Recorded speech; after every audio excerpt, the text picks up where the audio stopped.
William Arthur Ward said, "The pessimist complains about the wind, the optimist expects it to change, but the realist adjusts the sails."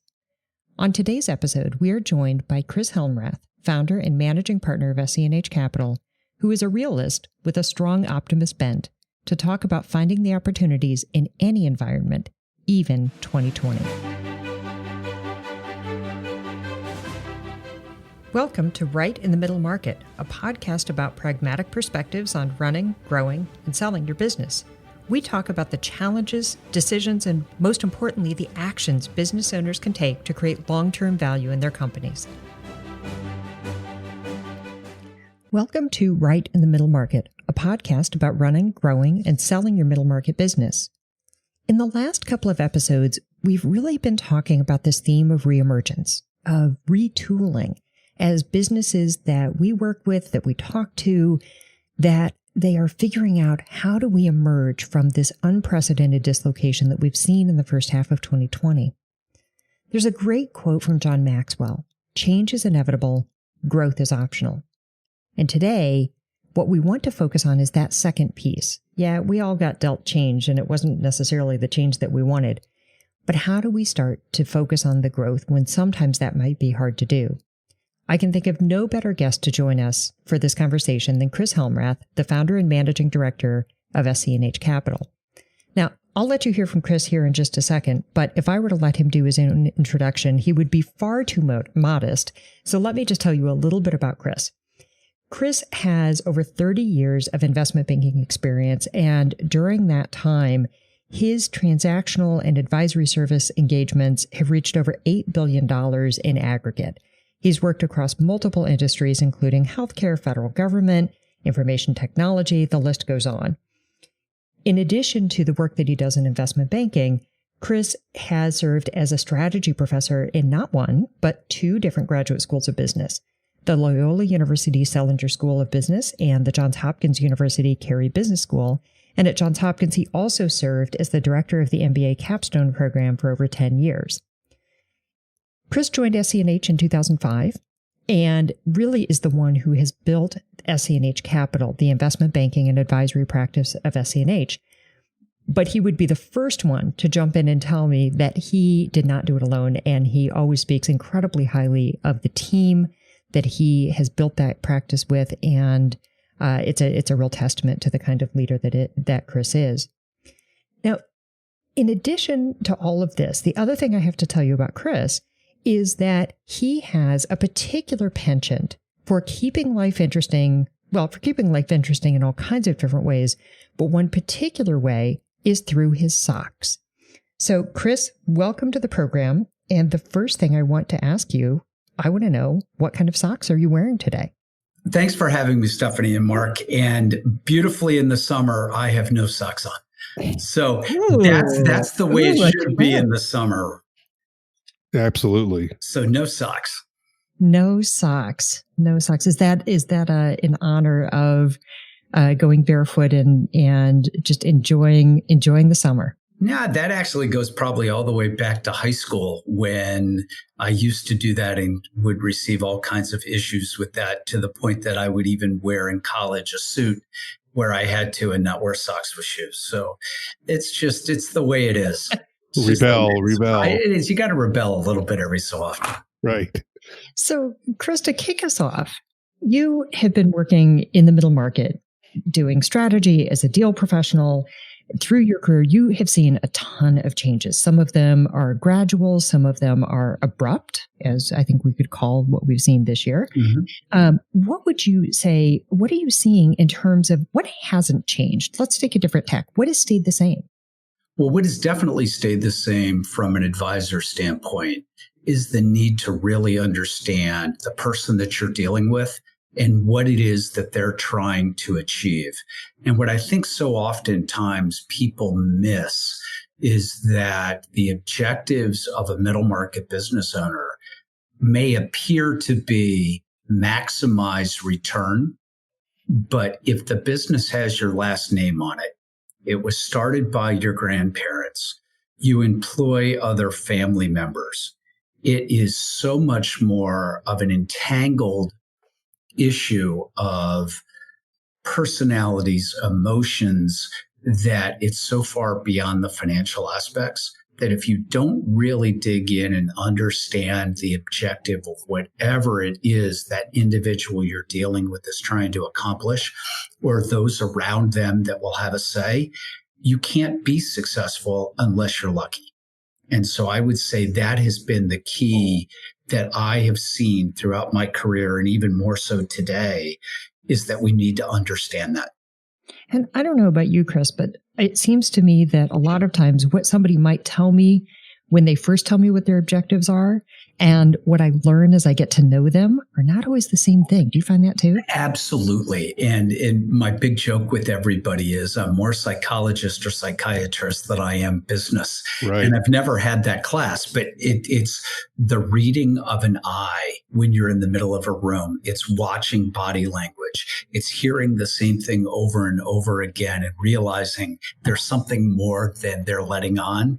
And it's the ability to dig and the desire to dig to make sure that you get it right is what achieves success, or the ability not to be successful because you say, I can't be, in the long run. And I think that's right. And I think we talk about optionality a lot and developing optionality for our clients. And I think at some level, sometimes they don't even know what the options are out there. And I think it's incumbent upon us as consultants, advisors, even as deal professionals to help articulate the pros and cons of options that they have looked at, and even some of those ones they haven't even considered yet. Exactly. And I think what's even worse is they read something or they hear something. I was at a cocktail party. Of course, you haven't been lately, but it used to be I was at a cocktail party and I heard that somebody did this, where in reality, it's not truthful, but it builds on their perception of reality. And so therefore, assuming that reality is known is a bad assumption. And making sure that you've set a solid baseline is critical to being able to work with any client. Oh, absolutely. And look, I've read a lot of the stuff that you've written over the pandemic, and I applaud you for actually taking to put an article out in April and in May and then June and July, just taking it. This is my snapshot of where things are now in this really dynamic environment. And we've talked about some of the things that have, not changed. They're going to be consistent, but they're kind of bedrock to doing deals, to running, growing, and selling your company in the middle market. But you talked about a couple of things that, from your perspective, and you've seen this a long time. What are some of the things that people should actually be on the lookout that as maybe see changes, whether that's gradual or long term, but that are really going to be changes? I think the biggest change has been in the psychographics of the employee and how the labor force views themselves relative to where they work, what they do, and how they do it. So if you are in a services-based business, as we've all come to see, the interaction we're having is via a computer screen. You can live in Anchorage, Alaska, and be working for a company in Munich, Germany. It doesn't matter any longer. And I think many of the employers are starting to see that as well. But the employee is definitely seeing that. And that person is saying, I want to be where I'm most comfortable. I want to be in an environment that makes me happy. And it's that psychographic of that employee that you really need to understand, because it has been so enlightened by this immediate change. It didn't happen gradually. It wasn't through technology. It was immediate. And that immediacy sprung to light this blossoming concept of I can live anywhere. Now, the employer is going to fight that, but at some point there's going to be a balance and you need to be prepared for it. So, Chris, my counter to that is, if I play devil's advocate, it also seems like there are an awful lot of people that are hungry for the interaction, right? I think we're all realizing how much of the social interaction that we got from our day-to-day work lives, and also just the way that we communicate across our teams, how much of that had to do with the fact that we were physically in the same place. And so I think on one hand, there is this absolute freeing and disaggregating of geography and workplace. On the other hand, I wonder if there's going to be a bit of a backlash. What do you think? There very well could be. And we're going to be watching how training is done and how culture is maintained. But does that mean that as the employer, you need to come up with something new? Or is that going to be that the employee has to rescind their feeling and go back to what you want? I don't know where it's all going to fall out. But as we continue to see this go longer and longer than anybody ever expected, I'll bet more on the side of the employee than on the employer right now. Yeah, I go back to kind of how I learned. This is way too long ago. I won't date myself, but starting out in commercial banking, it was as an analyst, you carried the bags, you took the notes, and you sat on the side of the room, right? You didn't even sit at the table yet. You earned your spot literally at the table. You still took notes, but you watched. You learned so much by watching those deal professionals do the deals, and then you kind of moved into that into the role where you're asking a question, you're engaging a client. So I think of it for investment banking analysts that may have graduated in May of last year that is trying to onboard now. How do they do that, Chris? I would just encourage them to get on the screen, interact with the people that are more senior than they are, ask questions, and seek to understand. I think it's the aspect of academic curiosity for so many is lost. But it's those people that have that curiosity that will constantly seek, that they for better can understand to apply whatever it is they're doing is going to be critical. And those of us as leaders need to be mindful to reach down and say, what can I be doing for you today? How can we be interacting today? Even if it's let's go meet for a cup of coffee 6 feet apart, finding those ways to make that happen will be critical to success. I think that's terrific advice. I think one of the other areas you talked about, and I use Agile a lot, and I think it came from software, but it can be applied to many areas. One of them you talked about was Agile manufacturing. I think you talked a little bit about supply chain. I think that's real reasonable. And the other one, I don't want to. This would be part 2 of this question, but your thought about the PPE gold rush. I don't know if we've gotten 50 or 100 phone calls on this area, but I took your comment to heart. But what do you think about supply chain, reshoring, manufacturing, those kinds of things? I truly believe that we had gotten to a point of low cost in our seeking of manufacturing of anything, whether it was technology, whether it was a hard good. And we sought to find those areas where the labor would be cheapest, the quality would be satisfactory, and that all worked.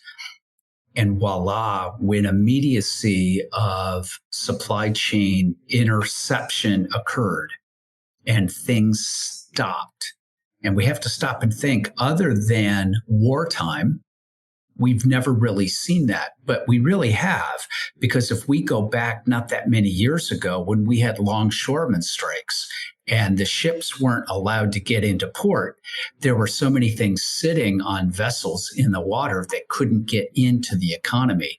But everybody saw that there was a short-term solution. That isn't the case now. And so what I've seen and talked to so many about, whether it's investors or owners, is what is it that I can do? And what is it that I have done? But where should I go in the future? That's my concept of agile. It doesn't mean that my machines twist and turn and can reform. But if I can cut wood in one way, why can't I cut it in another? If I produced a table before, what if I produced a partition? And it's understanding where those changes are in the market, where the holes became, and how we go further.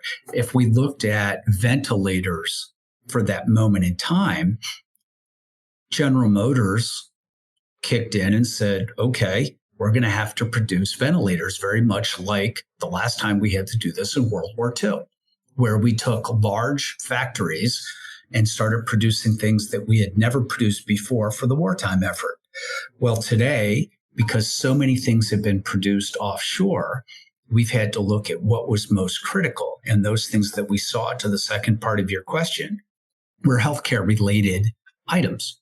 But it's really even deeper than that, because we have to start to realize component parts to technology, component parts to anything that we develop, if they're produced offshore and we need to replace them, and we don't find an effective way to replace them onshore while this disassociation of supply chain exists, we're in trouble. And if we go back, not that many years ago, there were some very interesting cybersecurity studies that were shown that the major power grid power systems and those generators, if they were shut down by a third-party hacker and were able to turn on themselves and explode, and there are YouTube videos of that, nobody realized, but all of those generators were produced offshore. Mm-hmm. How many of those are produced here today? Right. Yet we've known about that for how long? And it's those kinds of things. That's where we saw in the PPE. We saw immediacy that most of the things that we produced were produced in the region of China. But there are medications that are produced that for the low cost medications in India and in other places of the world. And so it's how do we bring all that back, and how do we find a way to do that is the opportunity, I believe, that exists in the middle market. If somebody is truly agile, looks at what it is that they can do and applies it to what people need. So, Chris, I want to pick up on that point right after a word from our sponsor.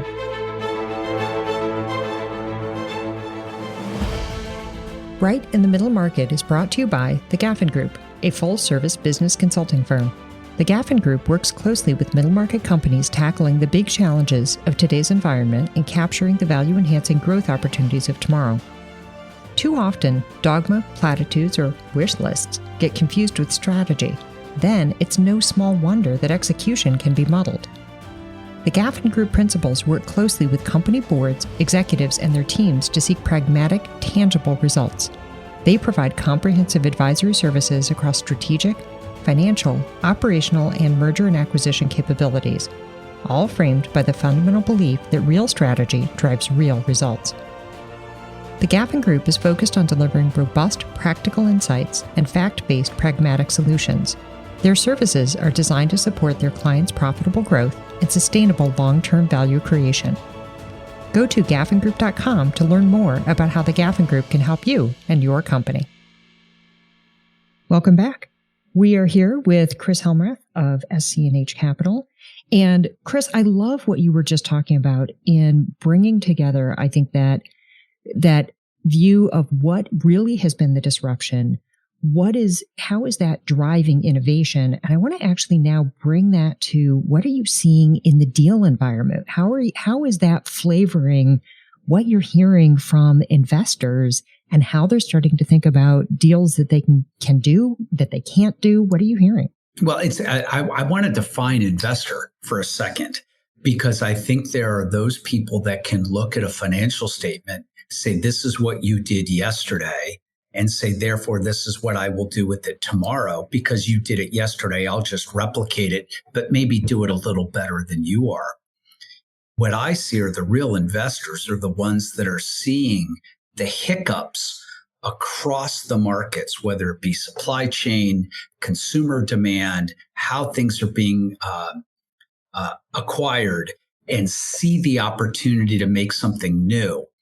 And then it's around what are the resources I need to put together to make that a reality.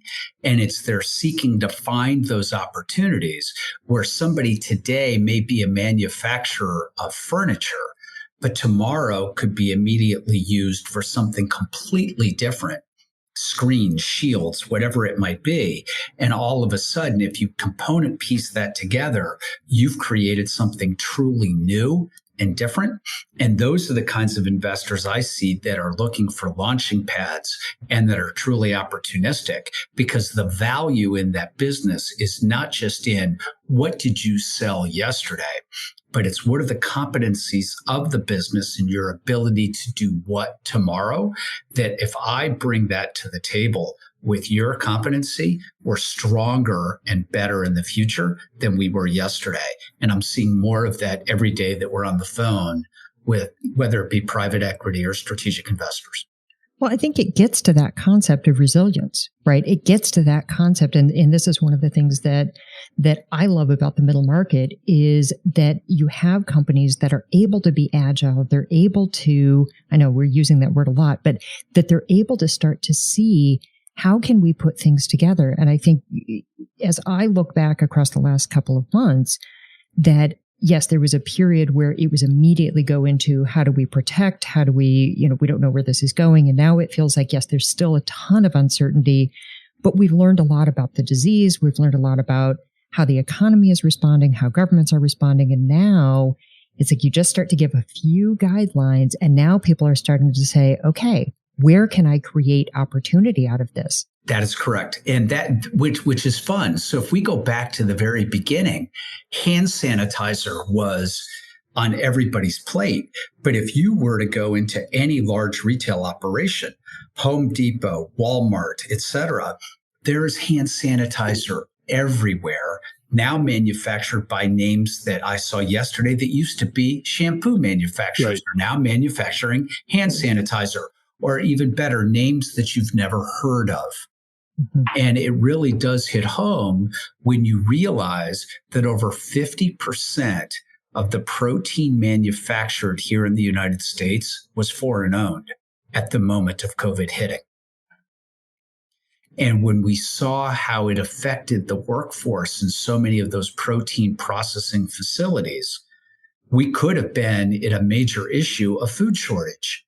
Had the institutional food preparation companies not kicked in and said, I have no way to go in that direction. I now need to go retail, whether that's through a branded product or an unbranded product, but immediacy of change, that kind of agility allowed people to still have chicken and beef and hot dogs to be able to buy for their kids, where if we had allowed just what we had before to be all that we had going forward, we would have been in trouble.